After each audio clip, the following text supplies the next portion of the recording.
Hello friends. Do you ever feel like, oh, I never find anything that helps me stay disciplined, or, why can't I stick to any routine? If so, this video is just for you. We're diving into Atomic Habits by James Clear. Don't worry, I'll do my best to keep it quick and not take up too much of your time. Let's get started. Habits are the compound interest of self-improvement. Getting 1% better every day counts for a lot in the long run. This graph shows how small habits can either lead you to success, or slowly pull you down. The y-axis represents your results, and the x-axis represents time.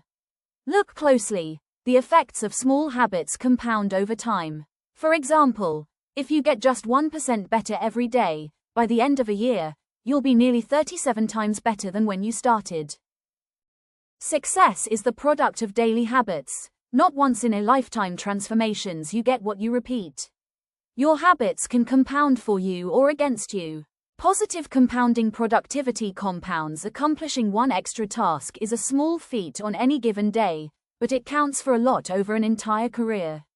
The effect of automating an old task or mastering a new skill can be even greater. The more tasks you can handle without thinking, the more your brain is free to focus on other areas. Knowledge compounds. Learning one new idea won't make you a genius, but a commitment to lifelong learning can be transformative. Furthermore, each book you read not only teaches you something new, but also opens up different ways of thinking about old ideas. As Warren Buffett said, that's how knowledge works. It builds up like compound interest. Relationships compound. People reflect your behavior back to you. The more you help others, the more others want to help you. Being a little bit nicer in each interaction can result in a network of broad and strong connections over time. On the other hand, negative compounding stress compounds. The frustration of a traffic jam, the weight of parenting responsibilities, the worry of making ends meet, the strain of slightly high blood pressure. By themselves, these common causes of stress are manageable, but when they persist for years, little stress is compounded into serious health issues. Negative thoughts compound. The more you think of yourself as worthless, stupid, or ugly, the more you condition yourself to interpret life that way. You get trapped in a taught loop. The same is true for how you think about others. Once you fall into the habit of seeing people as angry, unjust, or selfish, you see those kind of people everywhere. Outrage compounds. Riots, protests, and mass movements are rarely the result of a single event. Instead, a long series of microaggressions and daily aggravations slowly multiply until one event tips the scale and outrage spreads like wildfire.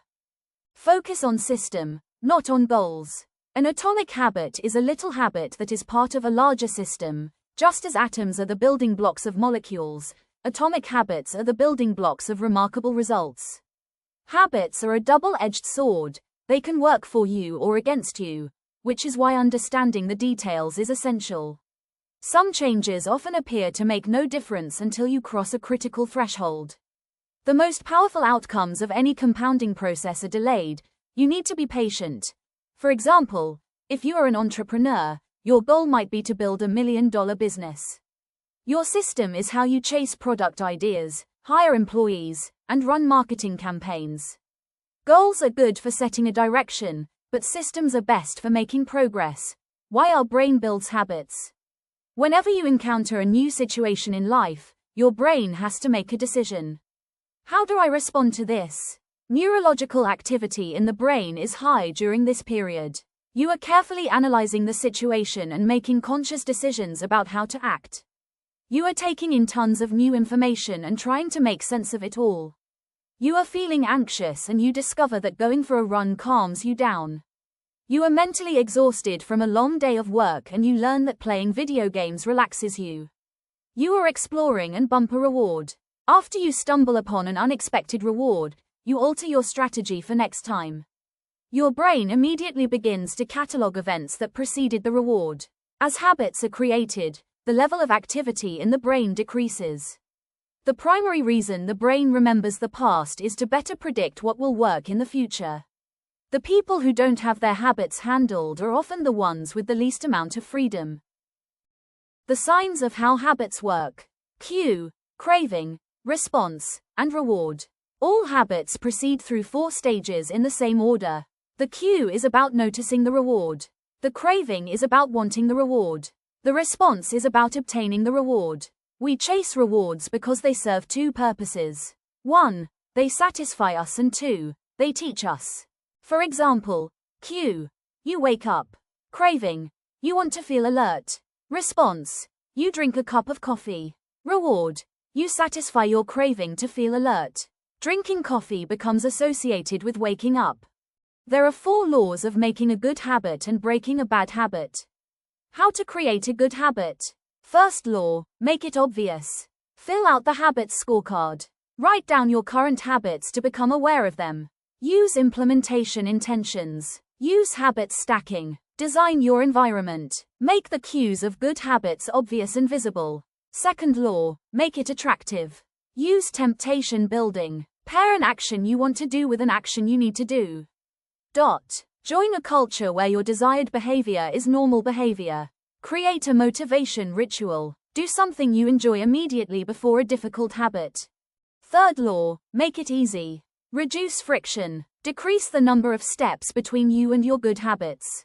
Prime the environment. Prepare your environment to make future actions easier.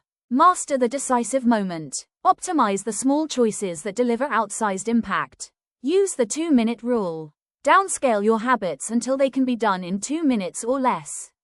Automate your habits. Invest in technology and one-time procedures that lock in future behavior. Fourth law, make it satisfying.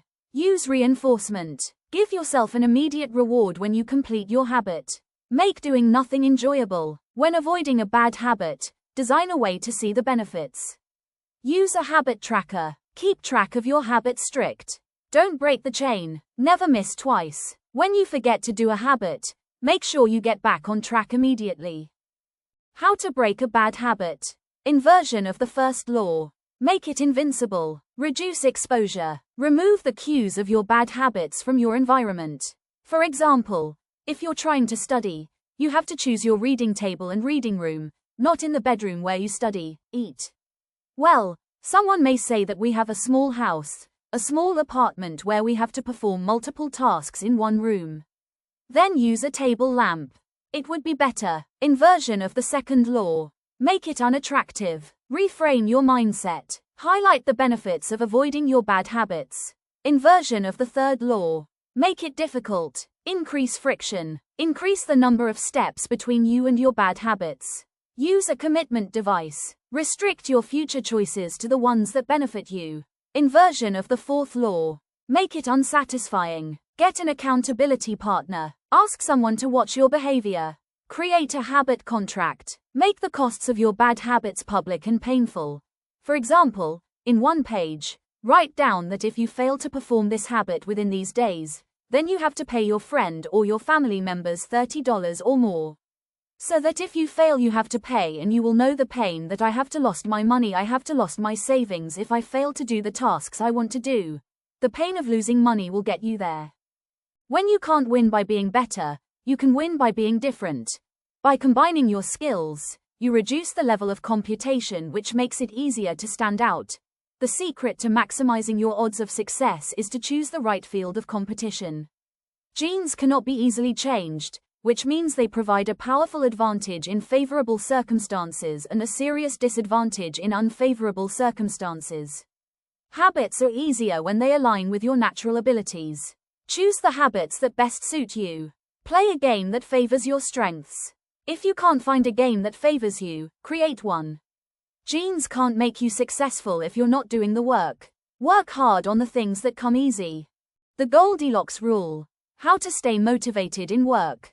The rule states that humans experience peak motivation when working on tasks that are right on the edge of their current abilities, not too hard, not too easy, just right. The greatest threat to success is not failure but boredom. As habits become routine, they become less interesting and less satisfying. We easily get bored. Anyone can work hard when they feel motivated. It's the ability to keep going when work isn't exciting that makes the difference. Professionals stick to the schedule. Amateurs let life get to them. The upside of habits is that we can't do things without thinking. The downside is that we stop paying attention to little errors. Habits plus deliberate practice is equal to mastery. Reflection and review is a process that allows you to remain conscious of your performance over time. The tighter we clinch to an identity, the harder it becomes to grow beyond it. Thanks for watching, friends. Some important links for you. Check description box.